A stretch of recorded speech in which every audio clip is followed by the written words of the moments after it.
"Stop your trespassing." The shot cut through the quiet morning. Could a single mistake ignite a military response? An old man paused, one hand on his white cane, the other on his loyal guide dog's harness. He didn't hear the fear in that voice, only the cold snap of panic. A taser cracked in the air, striking the dog down in an instant. The old man fell.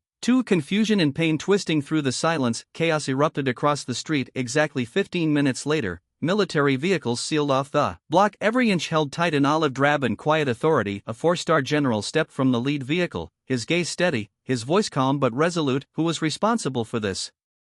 Welcome to Graceful Valor Stories, where tales of compassion and kindness are told. Let's uncover what really happened.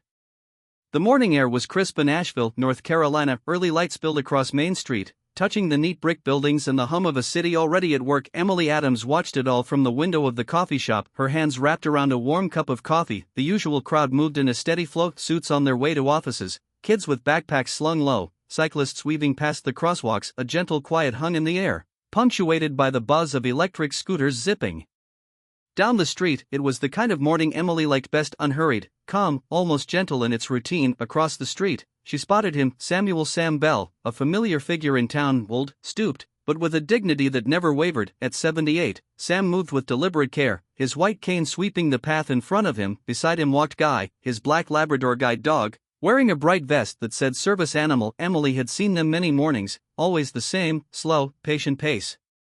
Sam was a veteran, though few people knew the details. He'd served in wars most had forgotten, in places no one bothered to remember. Now he moved through this quiet American town with nothing more than the memory of those distant battles and the dog that never left his side. Emily often wondered what it was like for him navigating a world he couldn't see. He'd lost his sight decades ago, a battle wound that never fully healed, but he carried it without complaint, and there was something in that quiet resilience that Emily respected deeply. This morning, though, was different. The city had been digging up part of Main Street all week. A construction crew had blocked Sam's usual route, forcing him to take an unfamiliar path. Emily watched as he and Guy turned down a narrow sidewalk that skirted the edge of Central Financial Plaza. It was a sleek, modern building, glass walls and steel doors with security cameras at every corner, a place that felt sterile and unwelcoming, even to someone with perfect vision. Sam didn't seem to notice. He couldn't see the no trespassing signs posted along the iron fence. They were too high, too small, and to him meaningless in the darkness he lived in. Guy guided him carefully along the edge of the building, the dog's harness taut as they navigated the unfamiliar ground. Emily pressed her hand to the window, feeling a flicker of worry she couldn't quite name. She'd never seen Sam veer from his path before. She watched as they moved closer to the side entrance of the plaza. A young security guard, no more than 20, maybe 21, stood by the door, hands fidgeting nervously on his belt. Emily didn't know his name, but she knew the look in his eyes, eager, unsure, the kind of kid who took rules very seriously because he didn't know any better. Sam and Guy didn't slow down. The dog paused, sniffed the air, then tugged Sam gently forward again. To Guy, it was just another turn in the road, but to the guard, it must have looked like something else entirely.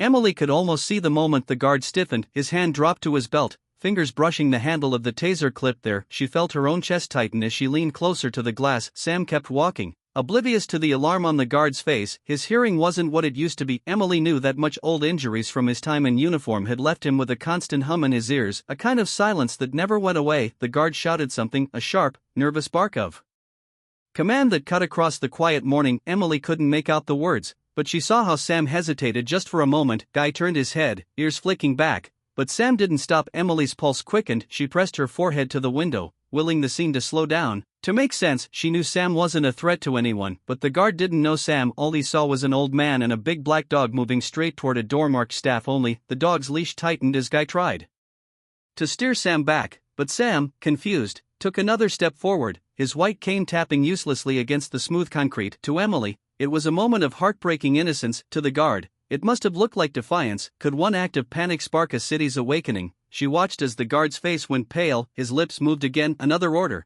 more urgent this time, but Sam didn't flinch. He couldn't hear it, or maybe he didn't understand it. No one had ever spoken to him that way before. Emily saw the guard's hand drop to the taser at his side. She wanted to scream at him, to pound on the glass to make him see the truth, but before she could move, the air cracked with a sudden hiss of electricity. The taser's prongs flew across the small gap, striking the dog squarely in the side. A guy yelped in shock and pain, his body jerking as the charge hit. Sam stumbled, his hand losing grip on the harness, his cane clattering to the ground. Emily gasped, her breath fogging the window as the Scene blurred in her eyes, the old man crumpled to his knees, one hand reaching out blindly for his dog. Guy tried crawling to his side, but the tremors in his muscles kept him pinned on the sidewalk. People stopped, phones came out, recording, always recording. A woman near the curb let out a sharp cry of protest. Emily couldn't hear the words, but she saw the anger in her face. She saw it in the guard's face, too. His sudden, horrible understanding of what he'd done. The taser still clicked softly in his hand, but his shoulders sagged, the fight draining out of him. The city seemed to hold its breath, the usual morning rhythm broken by the sound of an old man's ragged breathing. Emily stepped back from the window, her own heart thumping in her chest. In that quiet coffee shop, she felt the weight of something much bigger than a simple morning gone wrong. She felt the weight of all the mornings that had come before, all the quiet dignity of a man who never asked for anything, and she knew somehow that everything had just changed. Emily's hands were still pressed to the cold window, her breath fogging the glass as she watched Sam and Guy struggle to rise. Sam reached out, his hand brushing the slick sidewalk as he tried to find his cane. His other hand searched for Guy, his fingers trembling with each blind reach. Guy whimpered, a low, pained sound that cut through the morning quiet. The dog's hind leg twitched with the aftershocks of the taser, but he still tried to crawl back to Sam's side.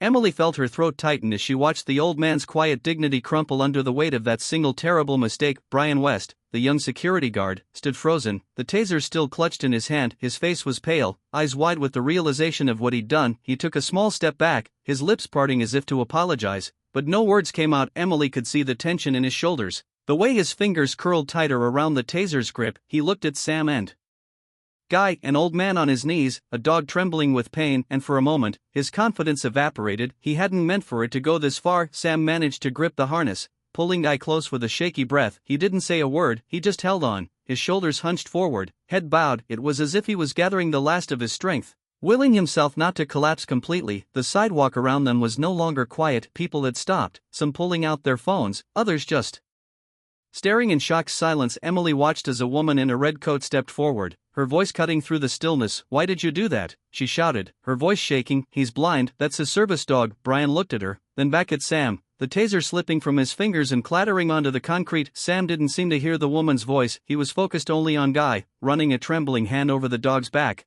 murmuring something Emily couldn't hear. Emily knew, even without hearing it, that it was a prayer, some small, silent promise to keep going. The air around them felt heavy, the kind of stillness that comes after a storm. Emily saw Brian swallow hard, his Adam's apple bobbing as he tried to find his voice. I thought he was lost, he stammered, his words thin and desperate. I thought the dog was going to hurt him. Emily pressed her hand harder to the window, feeling her own heart racing. She wanted to believe Brian meant well, that he'd acted out of fear, not cruelty, but watching Sam kneeling there, she couldn't find it in herself to forgive so easily. Sam tried to push himself up, his hands slipping on the wet pavement. Guy whined again, his tail thumping weakly against the ground. Emily saw the effort in every movement, the sheer force of will it took for Sam to keep going. The young security guard took a hesitant step forward, his hands outstretched as if to help, but before he could reach Sam, the old man's head lifted, his sightless eyes turning toward the voice he couldn't see. There was no accusation in Sam's face, no anger, just a quiet, bone-deep exhaustion. Emily's chest ached as she watched him. This wasn't the first time Sam had been forced to navigate a world that didn't see him, it was just the first time it had come to this. A man in a dark business suit stepped forward from the crowd, his phone still held up. Did you really think he was dangerous? He said, his tone low, disbelieving. He's blind, the dog is the only reason he can move at all. Brian's shoulders slumped, his face flushing with shame. I didn't know, he whispered, I didn't know. Emily stepped back from the window, her hand falling to her side. The scene outside felt too big, too heavy to watch from behind glass. She pushed open the door of the coffee shop, stepping into the cool morning air. The sidewalk was slick with dew, the sun glinting off the wet concrete. Emily moved slowly toward the crowd, her own heart pounding in her chest. She felt each step like a weight, each breath like a question she didn't know how to answer. When she reached the edge of the crowd, she could see Sam more clearly. He was on his feet now, though he wavered slightly, one hand on Guy's harness. Guy leaned against him, his head low, but he stood steady beside his master. Brian stood a few feet away, his face pale and drawn. He looked like a man who'd just woken from a bad dream, shaken and unsteady. Emily watched him take a breath, his lips parting as he tried to find the right words. I'm sorry, he said, his voice barely a whisper. I didn't understand. Sam didn't respond, he just lifted his chin, his shoulders straightening as he took a slow, measured breath. Guy pressed closer, the tremors in his body finally easing, and together they stood in the middle of that silent circle of onlookers. The moment felt endless, each second stretching out until it was almost too much to bear. Emily felt her throat tighten, a lump she couldn't swallow down. This was what fear did. She thought this was what happened when people forgot how to see each other. She saw a young woman in scrubs step forward, her hands outstretched. "Are you all right, sir?" she asked, her voice gentle, eyes bright with worry. Sam turned his head slightly, as if trying to place her voice. "I'm fine," he said quietly, the words slow and careful. "I just need to catch my breath." Emily's heart broke a little at the calm in his tone.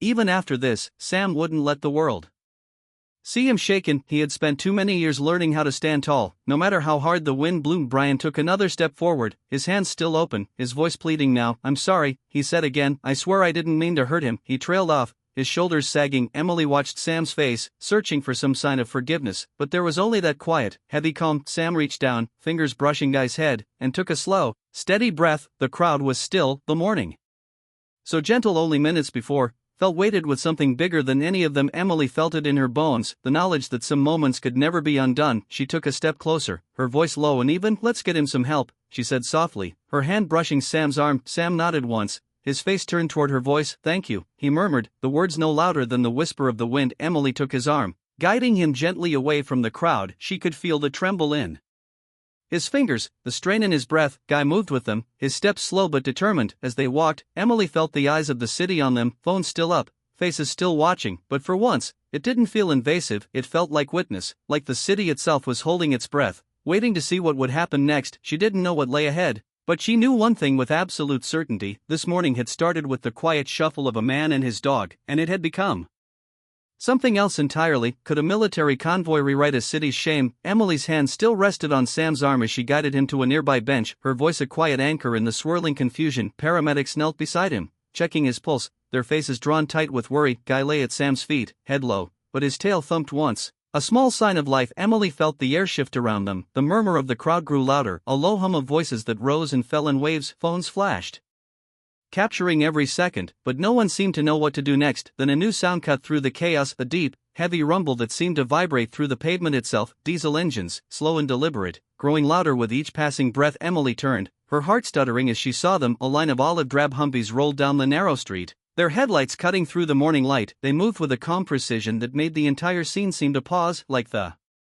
world itself was holding its breath. At the head of the convoy, a black SUV followed close behind, its windows tinted and its presence commanding. The Humvees came to a stop, one by one, blocking the intersection with quiet authority. The city's morning rhythm ground to a halt, the quiet hum of routine replaced by something older, something heavier. Emily watched as doors swung open and soldiers stepped out. Their movements were measured, deliberate, their uniforms crisp, and their eyes scanning the crowd with cool focus. They didn't move with the rushed urgency of police or paramedics. This was something different. The rear door of the black SUV opened and a man stepped out, tall, broad-shouldered, wearing a dress uniform that caught the light like a quiet promise. His hair was close-cropped and silver at the temples, his face lined with age and experience. Emily felt a hush fall over the crowd as he moved forward. He didn't shout, he didn't need to. His presence alone commanded respect. "General Michael Vance." The name rippled through the crowd like a whisper carried on the lips of those who recognized the weight it held. A four-star general known for his quiet strength and unwavering loyalty. He walked with the calm confidence of a man who had seen every kind of chaos and learned how to stand tall in its center. His gaze swept over the scene, pausing on the paramedics, on the trembling form of Sam Bell, and finally on the young security guard who still stood frozen nearby. Emily watched Brian West's shoulders tense as the general's eyes settled on him. The young man looked impossibly small under that steady, unblinking stare. His mouth opened, but no words came out. General Vance stopped beside the paramedics, his expression softening as he looked down at Sam. His voice was quiet but carried easily, each word weighted with purpose. "Sergeant Samuel Bell," he said, his tone almost reverent, "can you hear me?" Sam lifted his head slowly, the lines of his face deepened by pain and confusion. His voice was a hoarse whisper. General, recognition flickered in his sightless eyes, like a distant memory surfacing in the dark. General Vance's jaw tightened. He turned to the paramedics, his voice low but firm. "Is he stable?"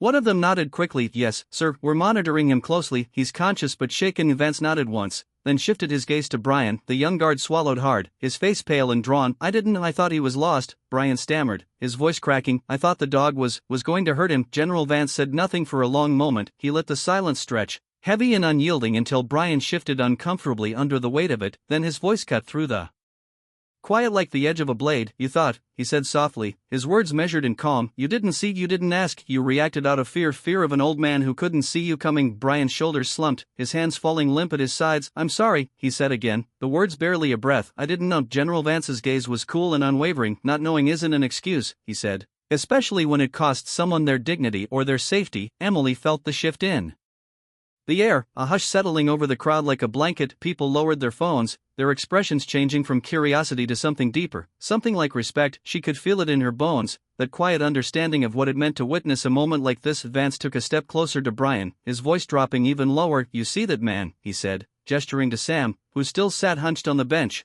one hand on Guy's head. "He gave his sight for this country, he served so that you and I could stand here today, free to make mistakes and free to learn from them." Brian nodded, his eyes glassy with unshed tears. "I'm so sorry," he whispered again. "I didn't mean to hurt him." Vance took a slow breath, his shoulders rising and falling with the weight of it. He turned to the paramedics, his tone all business once more. "Get him to the hospital," he said. "Make sure he has everything he needs." One of the medics nodded, signaling to the driver of the waiting ambulance as they moved to lift Sam onto the stretcher. Emily saw the old man's hand tighten around Guy's harness, the dog pressed close, his tail flicking once, a quiet reassurance that he was still there. Vance turned back to Brian, his expression softening just slightly. "Listen to me, son," he said quietly. "You made a mistake today, a big one, but what matters now is how you carry it, what you do next." Brian nodded, his chin trembling. "I understand, sir." Vance gave him one last lingering look, then turned back to the crowd, his gaze swept over them, steady and unflinching. "Let this be clear to everyone here," he said, his voice ringing out over the square. "No one who has served this country will be forgotten. No one who has paid the price of freedom will be left to suffer alone." The words settled over the crowd like a vow, unspoken but absolute. Emily felt her own breath catch,